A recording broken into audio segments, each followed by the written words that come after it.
ఎలాగైతే నేను యూదులకు అప్పగింపబడకుండాన్నట్లు నా సేవకులు పోరాడుదురు గాని నా రాజ్యము ఇహ సంబంధమైనది కాదు అనేను.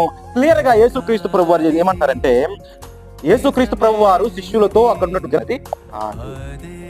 మరి ఆయన వెంబడిస్తున్నటువంటి నీవు దేని గురించి విశ్వసిస్తున్నావు, దేని గురించి ఆలోచిస్తున్నావు?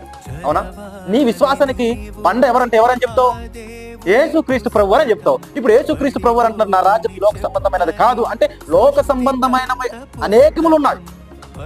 అవునా? నేత్రాస, జీవపటంగా, శరీరాస, ఇవన్నీ ఉన్నాయి. వీటికి సంబంధమైనది కాదు నా రాజ్యం.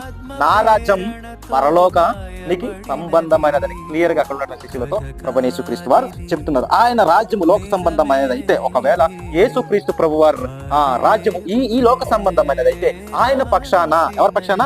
యేసుక్రీస్తు వారి పక్షాన ఎవరున్నారు? యేసుక్రీస్తు వారి పక్షాన